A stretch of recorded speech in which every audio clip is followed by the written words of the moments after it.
they remind me of my great grandma, of course, right? It's interesting when you think about how you associate certain foods with good memories, and that, just brings kind of joy and like almost carrying on a tradition.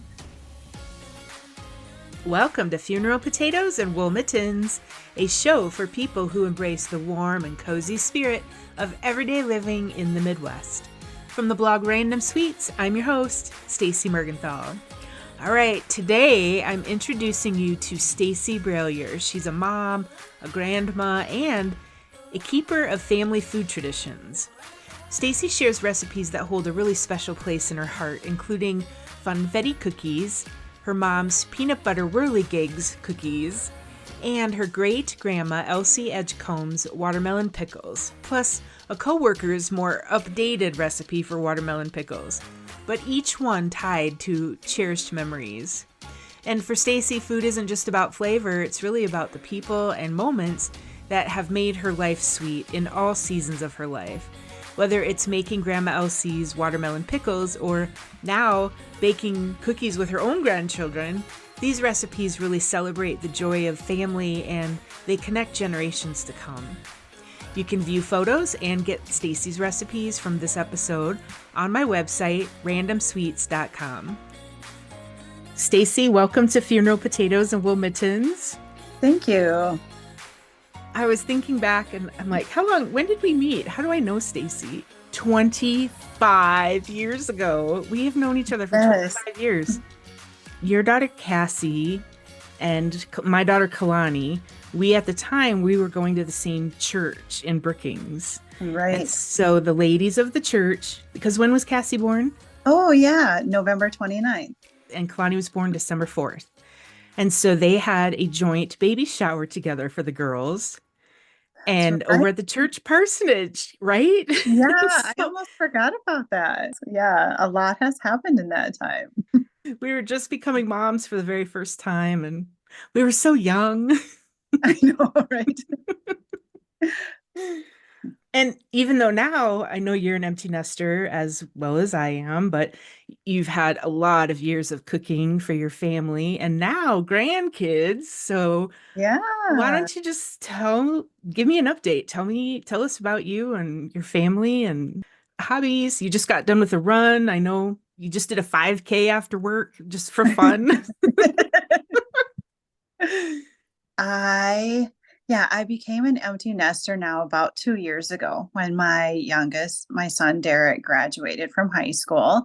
And now it's different, like adjusting because he was in a lot of sports and things like that. And I'm kind of enjoying my free time. And although he was, as a teenager, he's pretty much self-sufficient and very independent and all of that. Not like you have to monitor them like when they were babies and stuff, right? But it's still just a little bit different. I remember the first fall when I heard a soccer game going and he wasn't there. And I remember I live near a school and I can hear the kids playing. And one winter day I didn't hear any kids. I'm like, what's going on? Then I realized I didn't get the alerts for school anymore. Adjustment, but I mean it's all good. We go through these seasons of life and things change over time and we grow and our families grow. I have now my two granddaughters are 5 and 7. They're both in school, kindergarten and second grade. And then I live with my two dogs, my 85-pound black lab and my 25-pound corgi. They get along. Yeah. He's really good with her for the most part. So yeah, no, they keep me busy and they keep me company. And I have of course, my boyfriend. I spend a lot of time with my friends and extended family and family whenever I can too. I like to run. I like to craft. I like to bike. I'm very active outside. And yeah, I do enjoy cooking special things for my family and friends to share too. Jason and we were just talking last night because I was telling him, I get to talk to Stacy tomorrow. And he said, she has a granddaughter. And I said, yeah. And we're both talking about how she must be in school by now. And yeah, they're 7 and 5. So that's got to be a fun age though. Yeah. And but yet they're still at that age of where everything is a wonder and still kind of enthralled by new things and experiences and learning about life in the world. And yeah, and it's great because you get to love on them and you get to send them home. You don't have to get up in the middle of the night most of the time. I did the school pickup line the other day, and I'm really glad I don't have to do that every day anymore. Right. Yeah, and so you work from home, I do, yeah. enjoy the comforts of being indoors. We were just talking about that when winter hits and around the Midwest, how much we love to go outside in the middle of winter. Don't mind it unless it's like sub-zero. So I do like to cross country ski and snowshoes and stuff like that, but there's nothing fun about 20 below zero. No, especially the way the wind blows. Even the Yeah, temp isn't as bad as it is the wind. Do you go to the nature park to I do. do some cross country ski? Okay. Mhm. And I've been out to Oakwood snowshoeing before, and it's also something that's kind of picked up again here in the last couple of years. Funny how that happens when there's nobody around that needs us, right? Yeah, you don't Yeah. have all these events to go to, and When you said that Derek wasn't playing soccer, and so I have to attach myself to friends who still have kids playing hockey. my son told me one time, I think it was last year, he's down at school at Southeast now this fall. But a year or two ago, he told me that he was doing like some pickup club or something out at SDSU soccer for, because they don't have a men's soccer team. But it Hmm. wasn't like competitive, it's just, I don't know, a bunch of college kids playing or something. I'm like, oh, well, you never told me. I'd really like to come and watch that.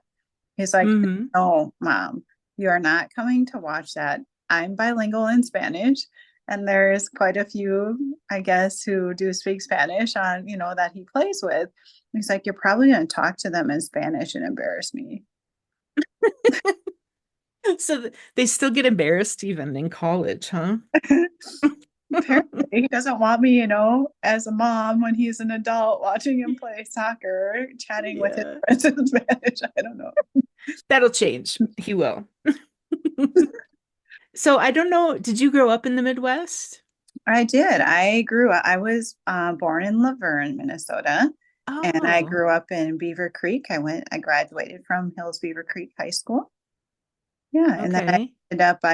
I came up here to college to SDSU and basically never left other than a few years that I lived out at Lake Shakatan and decided that was way too remote for me and moved back to Berkeley.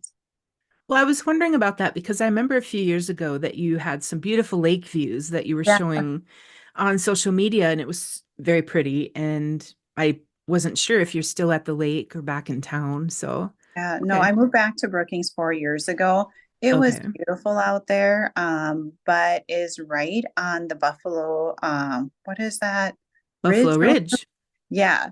And Hmm. it got so bad in the wintertime that even my neighbor's tractor couldn't get me out. I had to call the county plow. Stacy, guess where I live?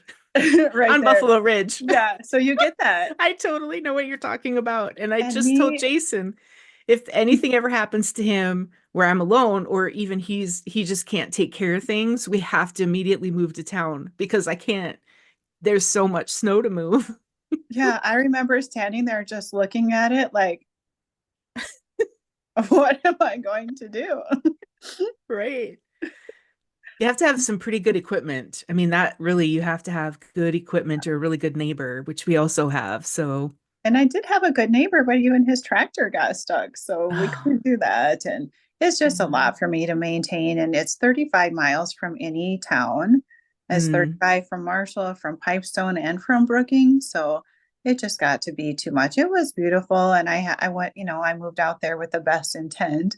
yeah. But sometimes you have to accept the reality is not what you envisioned it to be. Right.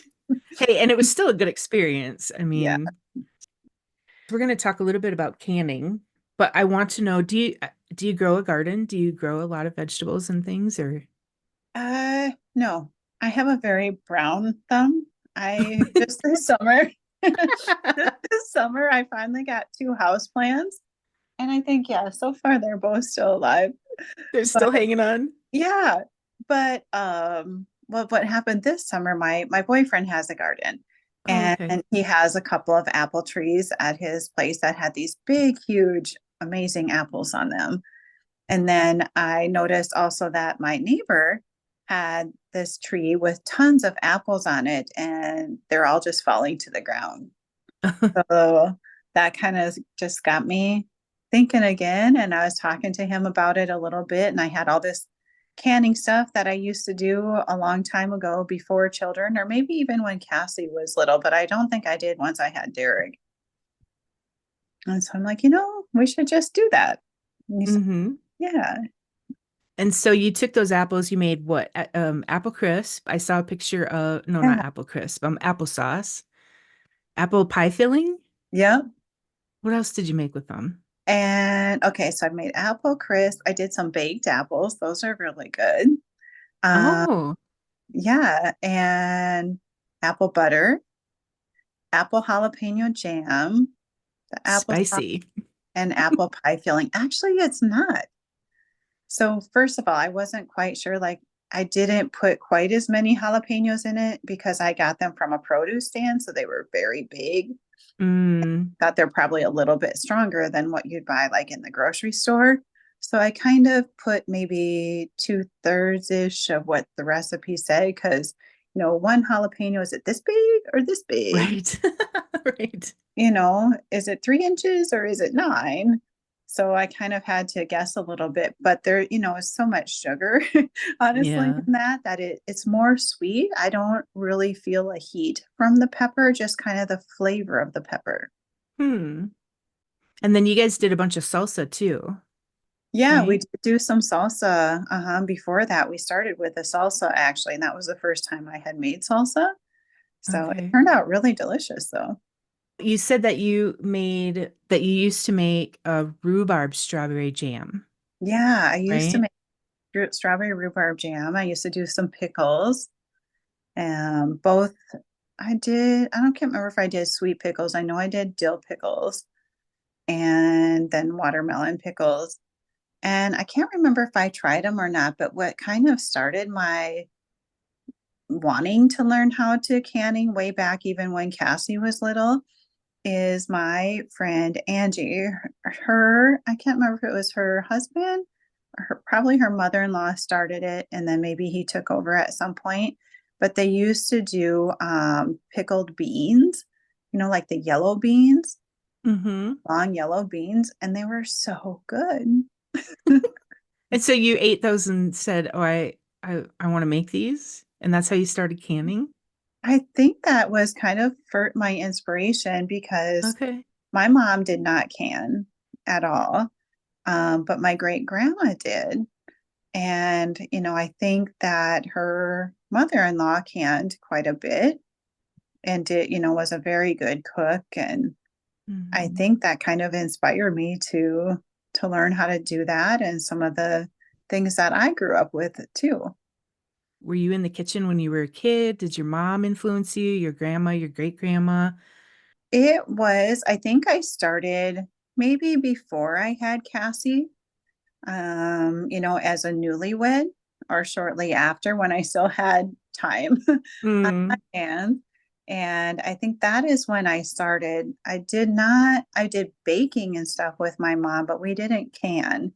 But Mm. my great grandma, on my dad's side, my great grandma Edgecomb, she canned. And I remember the most amazing watermelon pickles and strawberry rhubarb jam. I don't know what else because I was pretty young when she passed away, but Mm. like that, I remember she had a candy dish with those hard candies in it all the time, different ones. And watermelon pickles is something that I just has always, and I mean, I must have been very young, 6, 7, 8, I don't know when she passed, but I could still, even when I started, remember the taste and the texture and the smell of those watermelon pickles. And it's something that was I didn't know it at the time, but as I got older and, into my 20s, and now even uh, lots of years later, a couple more A decades few. later, um, I didn't realize it's kind of a unique I guess, thing. Like, not a lot of people have actually heard of them, much less had them. Right. That's why when you were talking about doing those, I said, wait a minute, you got to come on the podcast and talk about this because I have not heard of that around here. Now, when I was in Alabama last year, we were at this place that made candies and some different fudge and cakes, and they had canned goods and they had pickled watermelon rind, I think. Does Yeah, that sound right? that's what it is. That's what it is. Okay. And so Yeah, when you said that, I thought, well, I've only seen it down south. Is she from the south? But you are a true no, Midwesterner and I'm your great true. grandma. Okay. So, And she right. lived in That, Sioux Falls, so so I made a batch of them the other day using this recipe actually that I didn't have her recipe until recently. But I have this one I got from a coworker back in probably early 2000s that I had used in the past.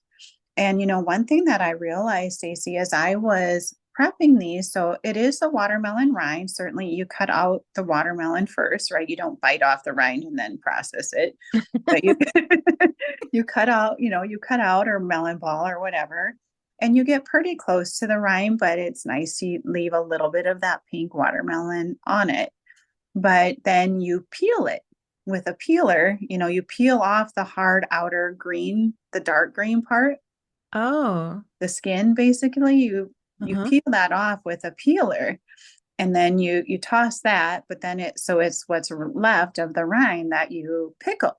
And as I was doing that, one thing that struck me, I'm sure my great grandma, right, was in the Great Depression era, and there's hardly any waste.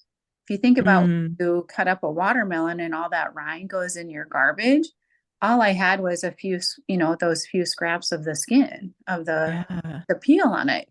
And I'm sure I was thinking, I wonder if that's not how it started. They made use of whatever they had. Mm-hmm. And I don't know for sure, but it kind of makes me wonder if that's, because nothing goes to waste hardly then. And they must have tasted good because they kept making them. So, Yeah, it's like right. it's a sweet pickle with a Okay. hint of what is it, cinnamon, allspice, and clove. So the rind, and then I had to go to the store. Again, this is with my coworker's recipe. I noticed my grandma's was slightly different, but I had to figure out and then figure what powder of alum, ALUM, is. And then I had to figure out where to buy it. And so I ended up, I don't think, can't remember if Walmart had it, but I got it at Hy-Vee, I think. And you soak it with 1 tablespoon of that and a gallon of water overnight and let it sit. So I'm not sure if that just like preserves it, like the crunchiness of it, or I'm not sure what the alum does. Did I you have think, to refrigerate it or it just sits out like yeah, that? yeah, I refrigerated it overnight. Okay. I have the alum or however you pronounce it. I have no idea in my cupboard and I didn't know why, but now I know why. Because one time Jason bought all the stuff that he needed and he pickled cucumbers. He Oh, pickled. okay. So you must have used it with them too. And so that must be why that's in my cupboard. Yeah. And then in the morning or before you process them, you rinse it. I don't know. I guess maybe Oh, it doesn't taste that great. I don't know, but you rinse that off. So and then you make your brine, which is a lot of white sugar,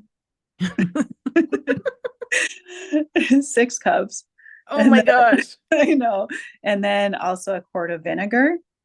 And then the other thing that was new to me when I started doing this is you don't just put your spices in the brine, you put them in cheesecloth and you tie that like a little tea bag kind of, Oh yeah. so that and then you boil that in with that, and then you put your watermelon pickles in there. And then when you're done, you take that bag back out. So that's why I say there's kind of a hint of the spices, but it's not overpowering to the pickle. It's Mm-hmm. mostly sweet with just that little kind of flavoring to it. So you jar it and can it, like do the boiling, the lids, the whole thing so that they're shelf stable then. Yeah. When you share those with people, do they say, "Oh yeah, my grandma my grandma always made these," or Do people usually say what? I have not heard of this. And even like I've been on some, now I've joined some canning, like what do you call them, groups or whatever. And I've had several people say, "What are those?" And even like my boyfriend had never had them. He grew up around here. His mom canned and he tried them the other day and he's like, "Oh, those are really good." Yeah, and they're kind of crunchy, but a little bit not like overly crunchy either. So they just have this really nice texture and flavor to them. And when you boil them, when you cook them in that brine, if you think about the watermelon rind, looks pretty solid, almost like white, if you get Mhm. underneath that green part.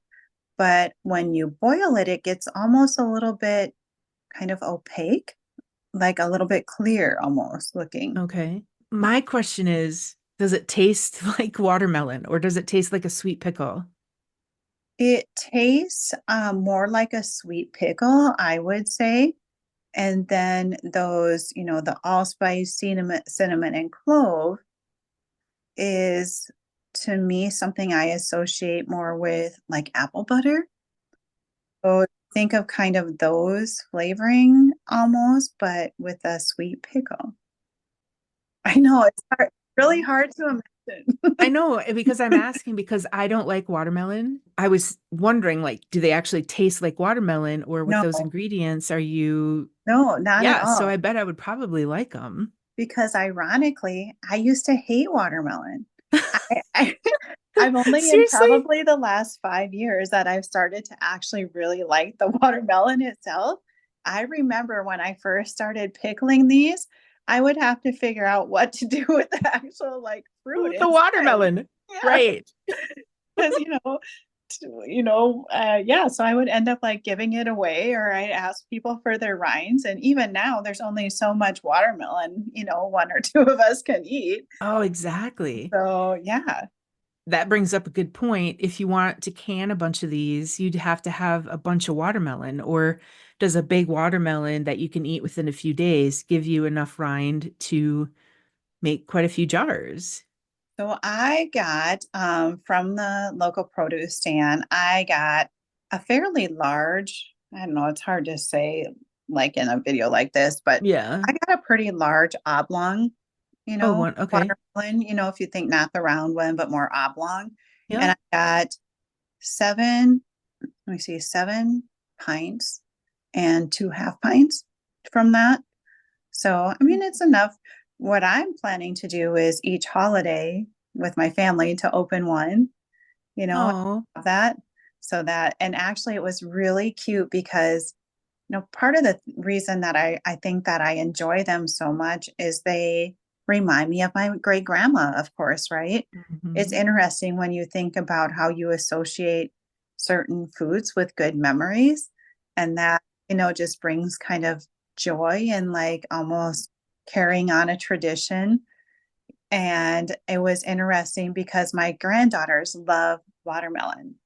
And they saw the watermelon at my house a few days before because you almost have to be almost ready to process it too, right? And they Mm-hmm. wanted me to, can we cut up that watermelon? I'm like, no, no, not yet. So they were here on Friday when I was ready to start doing that. And so first we had, the watermelon. They went out to play and I cut all the rest out and got the rind ready. And so then I showed them each step. I showed all the rinds in the pan before I peeled them. Then I showed them to them after I peeled them. And then, they're little. So, and they're just little squares, maybe, I don't know, half an inch to an inch, like a square type is what they look like when you cut them up. And of course, the little one, she has to like touch it. She doesn't want to know what it after she'd been playing outside. I'm like, no, no, no, no. So they're not like a spear or like sticks. They're chunks, No. squares. Okay. Yeah, usually I suppose people can cut them in whatever shape and then sometimes you get a little triangle or whatever, but Yeah. yeah, you just kind of cut them in little squares. Did the girls try them? Not yet because, it's just yeah, they sit overnight and then you Oh have to yeah. do all that, That's but okay. It'd be interesting if they like them and then now you're passing on your grandma's tradition. So it'd be Grandma Stacy, I know but then that's but weird. then they I would don't know if I remember like have that. those memories. And although my siblings did ask if I would ship them and they offered up Venmo and whatever else they could, but I'm like, I believe the post office asked you a question if there's liquid in there. Yeah. Did you say it was great grandma Edgecomb? What's her first name? Elsie, Elsie. Okay, so Grandma Elsie, she'd be so proud. I think she really would, actually. Yeah. She might be like, those darn things, we just didn't want to waste anything and throw anything away. I have a feeling that I probably ate more than my fair share of those, as a child, Yeah. something yummy and sweet that you liked like that. I have a Mhm. feeling that I might have ate my fair share of those. Well, I'm going to give them a try. So if you'll share that recipe and then I can put it on the blog on Random Sweets. And then if other people are, if they haven't heard of them either and want to give it a try, they can make some watermelon pickles. I'll give you both recipes, my grandma's and the one that I actually use. As interesting as I was looking at my grandma's recipe, right, in her own handwriting, but at Mm. the top, she has good housekeeping. So it must have been in some magazine for good housekeeping prior Oh to my the God. 70s, because I was, that would have been early mid 70s that she was making these. Mm-hmm. And she said, very good, many times or something on her recipe. But I'm wondering if the one that I have isn't maybe a slightly updated version because I wanted to make first this one that I'm familiar with, just getting back into it again. And then I thought, well, I'll go and make grandma's then and see if I can taste a difference. Mm-hmm. Well, her recipe one is 3 steps instead of two. Like there's 3 things to this process instead of two. She puts them in salt or something first. I don't know if that Okay. does something similar to what the alum does or whatever now, but her recipe also calls for, I think it was oil of cinnamon. Like, what is that? I don't even know what that is. Where do you Yeah, get no. Right. oil of cinnamon and oil of something else? So I'm Hmm. wondering if maybe this isn't maybe slightly updated or perhaps, as over the years canning has progressed and they have changed like different safety things and I know that they say for canning that you should follow, they say, you may love your grandma's recipe or Aunt Bessie's recipe for canning, but things have changed for safety. And I don't know, it scares me. So I still have not actually ever canned anything that's shelf stable. well, and then I realized so the recipe I found for the apple pie filling was on Pinterest. And I think it was a ball recipe or something that Hmm. someone had shared, but it said to use cornstarch as like the thickener in Oh, that and a preservative, I think. I don't know. But so I made, what did I make? 12 quarts of this.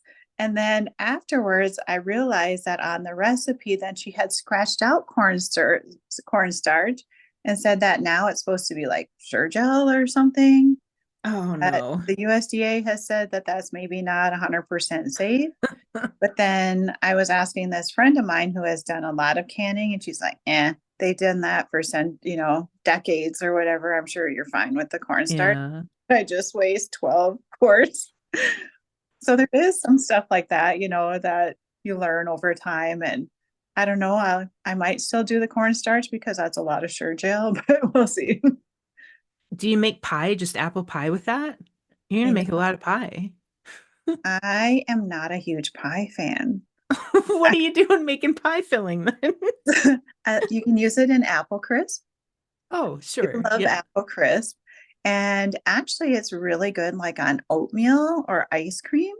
Oh, yeah. It would be good with oatmeal. Or ice Okay. cream, or yeah. Or pork chops, Yeah, right? and I did that with the applesauce. Actually, we put some on pork chops. I don't know if I could ever buy now store-bought applesauce again. Like I've Ah. never had homemade applesauce, and it's not much sugar. I remember it's for 6 pounds of apples. It was only 2/3 a cup of sugar, half a cup Oh. of lemon juice, and half a cup of water, and you boil it down, mush it down, and all that stuff, right? Hmm. But when you eat it, it tastes like an apple off the tree. and I have a few chunks I leave in mine too that I like. So Mm. you actually get that little kind of crunch in there, and it just tastes so much better. Now the stuff in the store just seems so processed and all those Right. extra ingredients. That's what I think about salsa and pico when you make that homemade Yeah. too. It's really hard to go to the store and buy it, but the apples are so sweet themselves. I can see why it doesn't take a lot of sugar. I made, so I got a bunch of tomatoes, and so I tried my hand at making homemade spaghetti sauce. Oh, Well, one thing I learned a lot this weekend. I guess. One thing that I found out is that once you take the skins off of the tomatoes, which I do because I'm Yeah, a you're supposed to. texture person, and so some recipes don't call for it, but my sister said, you better take those skins off. I know you, and you're going to want those off. So you do that, and then you take the seeds out, and you just really don't have a lot left. So even Yeah. if you have a big box of tomatoes, I ended up with not a lot. I mean, once I processed everything, I think I ended up with what would be equivalent to 6.5 24-ounce jars of spaghetti sauce that went into the freezer. Oh, okay, and you froze it. Yeah, I So froze it.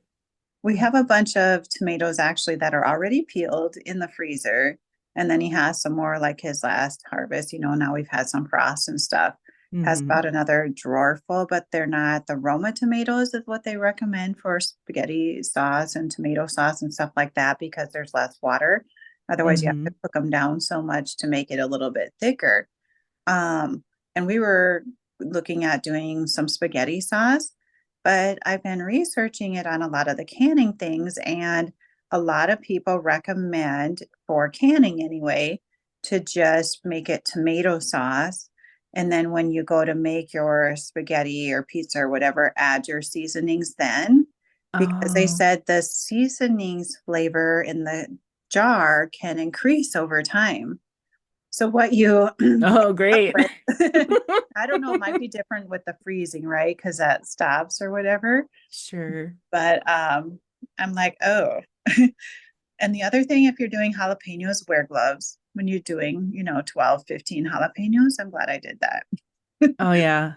Yeah, no, I'm still too scared to do the actual canning. And so I just did the freezer, but I like the idea of tomato sauce because then when I make pizza, I Yeah. like that idea.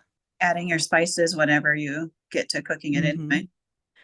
That was a lot of work, that whole tomato thing. And I'm like, I mean, I can get the stuff on sale for $1.48 a jar. Do I want to do this again? Right? Yeah. But it might be like giving birth though. After that 12-hour day, you're like, I'm never doing this again. And then next year, you're like, let's make tomato sauce. It's like running a marathon. You say you're not going to do it, and then you're finished, and you're like, "Yeah, let's do this again." Until you're about halfway through training, and you're like, "What?" And actually, the apples were kind of interesting too. They're quite a bit of prep work too, because like the tomatoes, you do need to peel them, and of course, usually slice them first. So I do have a real nice apple core peeler slicer, but I quickly discovered that my neighbor's tree that she graciously let me clean out, and there's less fallen apples for her to deal with that way too. A bunch of smaller apples, and my boyfriend had really nice, big, like bigger than the palm of your hand, Honeycrisp apples. Oh, those are my favorite. Oh, they're so good. And you know what? They're also a lot less time to process when you have one apple that weighs like a pound than one apple Oh, that weighs a quarter of a pound, because you still mm, have to crank it through and do all that stuff. But it's so much faster if you have those big apples. But those are sweet, and the other ones are tart. The other littler mm. ones are more tart, which is, they say, better for pie filling. And when you do apple butter, it's good to have a combination. I didn't know this until I started making it, but it's good to have a combination of different varieties to get a richer flavor. So I did half from her tree and half of his in each batch. Okay. I was thinking about the holidays. Do you do any special? Is there anything unusual when you think about, okay, these watermelon pickles and people around here aren't necessarily familiar? Is there anything else that you guys do as a tradition or sort of signature dishes from you or your family that? Or do you celebrate other holidays other than those? No, the traditional Christmas, Thanksgiving, Easter. I think we're pretty traditional for that kind of thing. Other than our relish tray usually has watermelon. Back when I was, it Oh. would have watermelon pickles on it. And I remember for Christmas Eve, my mom used to make oyster stew for my dad and my grandpa. I did not like that, not at all whatsoever. So she also made chili. So, yeah, no, I really, just your traditional. I do make a lot of cookies. I like to give cookie trays. And Hmm. this year, I'm sure my friends and family would not be disappointed if they got some apple butter, apple jalapeno jam. Yeah. Yeah, but I love to bake before Christmas. I bake dozens and dozens and dozens of cookies. Wow. Do you do all within a couple days, just hammer it all out, or do you do weekends prior or weeks prior and then do freezing of what you can? Not really freezing because I don't have a lot of freezer space. All within a couple Another days. advantage of canning for me. But I do, some of them last longer than others. But no, I don't really have a just kind of whatever the mood strikes me. And I know my kids like certain things and so I'll make sure to make them and certain things Mhm. I like. I usually make a lot of oh, what are they called now? Scotcheroos? Yes, like the special K bars, but Yeah. the Scotcheroos, are you doing Rice Krispies? Yep. Yeah, okay. Yeah. And then my kids really like the Funfetti cookies. I don't know if you've made those before. Funfetti cookies. No, are they like a vanilla with No, sprinkles or? kind of, but it's a Funfetti cake mix. And you just Oh, add eggs and whatever, I don't remember, eggs and water, I think. It's not even very many ingredients. But instead of a cake, you make them into cookies and then frost them. So it's like, when you get those round cookies at like Walmart that have the frosting on them, it's yeah. that, but better. Oh, you'll have to share that recipe with me because I think my kids would really like those. And it's easy. It sounds like it. I My, like that. yeah. I try to do more simple cookies at Christmas. There is one actually that I would really like to make, but I have not. Uh, did I make it once before kids? Maybe, but it's called Whirlygigs. Oh, And my mom used to make it, and it's kind of a peanut butter cookie crust, but you roll it out flat, and then you do your whatever chocolate type of almost like a frosting, I guess you would say, and you spread it out all over that. And then you roll it up so it kind of looks like a spiral, oh, okay. Yeah. slice it and flip it over so it's like a chocolate swirl in it. That's what the whirligig is. It, Okay. it's a lot like a peanut blossom cookie, maybe. Yeah. Probably when you take them out of the oven, if you wanted, you could add a Hershey's Kiss to it. Oh yeah, I'm sure Right? they're a lot of work again because of that rolling out and Yeah. try and slice them without them falling apart. Right. Well, but if I'm sure that you roll it and then refrigerate it. So it Probably, gets, yeah, that's usually what you end up doing. And then you slice them. It's a lot easier so they hold together. But those are the special ones that are fun to make for the holidays. It takes more work, but they're special. and I know my mom used to make sour cream raisin cookies. I have not attempted those, though they were not my favorite either. Back then, it was a texture thing. Yeah, Now I me would too. probably like them, but But would your kids, would they like mm, them, do you think? my son probably would because he really likes a lot of things. Guarantee my daughter is not going to like that. Very textile sensitive, and I Yeah. think that's going to happen. Yeah. And raisins, there's just the only place for the raisins really are in trail mix. And that's because they're easy then to pick out and throw out the window when you're driving down the road. I Bing. like raisins, but I don't know. The cookie thing was just weird to me. Yeah. Sour cream raisin pie. My grandma Janet loved sour cream raisin pie. And you could get it at Nick's Hamburgers and Oh, yeah. Brookings because somebody makes pies for them there. And every once in a while, my sisters and I, when we'd go visit grandma, we would know we could go pick up a piece of that pie and when she Right. was in the home after she wasn't baking anymore. So Yeah. I say I don't like it, and I'm guessing I've never in my entire life even tried it because it would be a texture thing to me. Yeah. It's really strange. I used to be a very picky eater when I was a kid. Like I would not even eat vegetables if they weren't Green Giant brand from the can. Like my mom bought any other kind of corn or green beans, I was not eating it because I could tell the difference. And I Wow. like onions. I didn't like basically anything. And now I've traveled quite a bit, internationally, and I had some international friends in college who knew things that I liked and didn't like and kind of led me to things that they're like, no, you need to try this, but don't get that in it. And Mm. now I like almost everything. Only things I don't like are the things I was forced to eat as a child.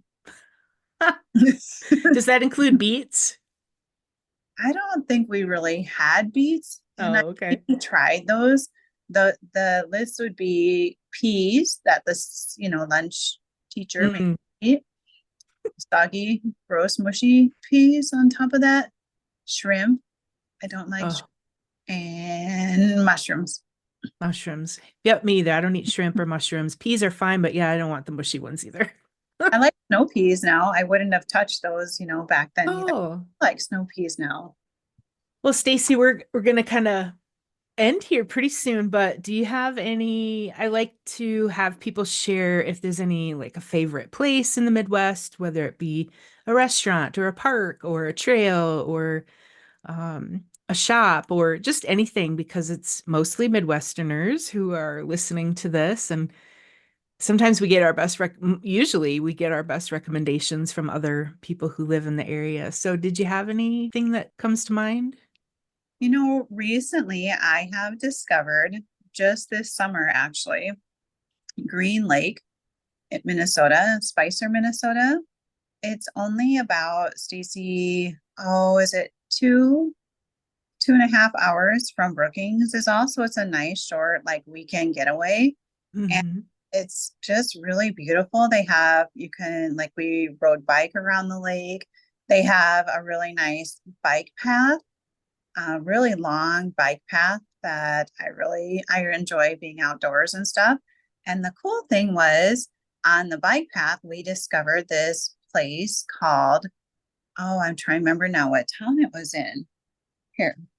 It's Goat Ridge Brewery. And it's just maybe, I think it was half a mile off of the bike path up there. And it's right along the river.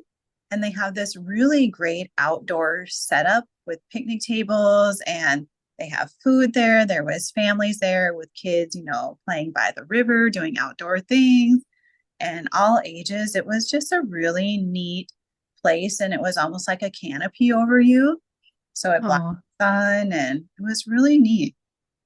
is that in am I thinking the Wilmer area kind Yeah, of? right. Yeah, it's very close to Wilmer. Hey, that's a great tip. And then, I mean, a brewery, come on.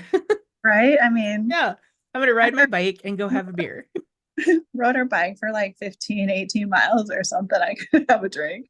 Wow. Well, yeah. And a cheeseburger and some cheese balls and then I need an Uber that will have a bike rack to come pick me up at the end. I said a drink. What's that? I said a drink. Yeah. Yes. Oh, thank you for agreeing to come on and share your recipe. I know that it's a family recipe. The other one that you're used to isn't, but I know that you'll share hers too. And maybe a lot of new people will be making water or pickled watermelon because of you. Okay, well, I hope so because it's really good.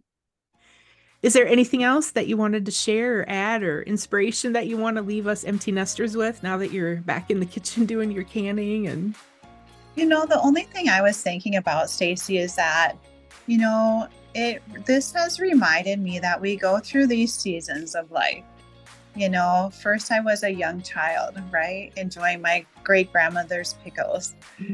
And then I was here in my late 20s, kind of trying to figure out my own thing, right?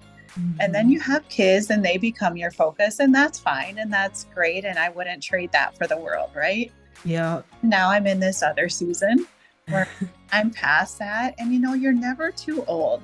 I didn't start running until I was 40 years old.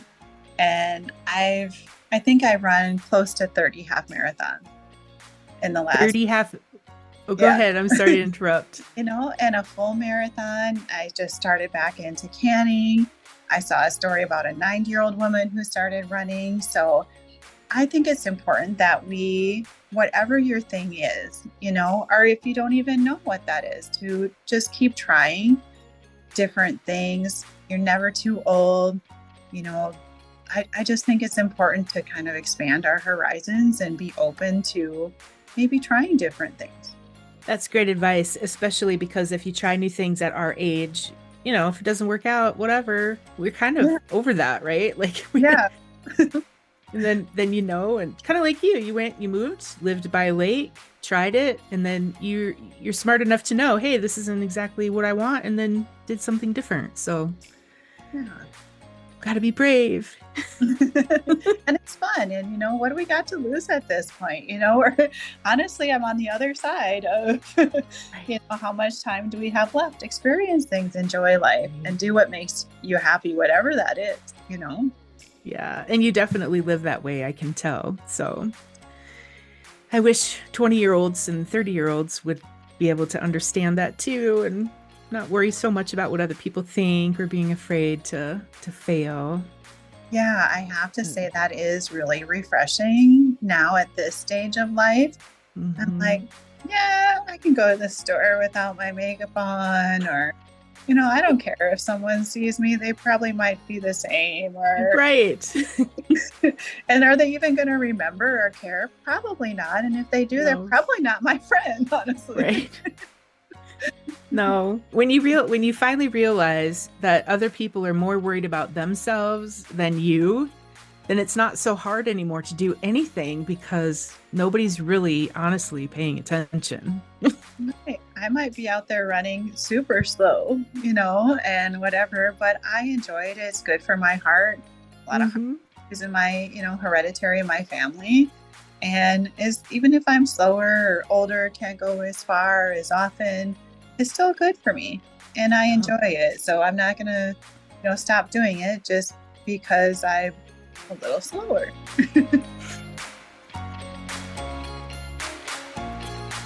Thank you again to my guest, Stacy Brallier. She is such an inspiration for those of us over 50. And hopefully for those of you younger generations that are listening, you will consider Stacy's advice way before you hit the half-century mark, because you know what? I think your life will be even more fun if you do. Now, I'm curious, is this the first time that you have heard of watermelon pickles, also, like me? Or do you have a family tradition of making them? Are you from the Midwest or from the South? I don't know. Let me know in the comments or message me on social media, or if you see me in the grocery store, stop and tell me. The photos and the recipes that Stacy shared for watermelon pickles and her mom's Whirlygigs cookies and the Funfetti cookies, I put them on my blog for you, randomsweets.com. Before you travel for Christmas, remember to download episodes of Funeral Potatoes and Will Mittens onto your phone or your iPad so that you can listen while you're traveling. And while you're hanging out with your family this holiday season, you could share your food memories with each other, and then make sure that within your family, you have keepers of your family food traditions and recipes as well. And I would love to hear about them. I'm your host, Staci Mergenthal. Sweet wishes.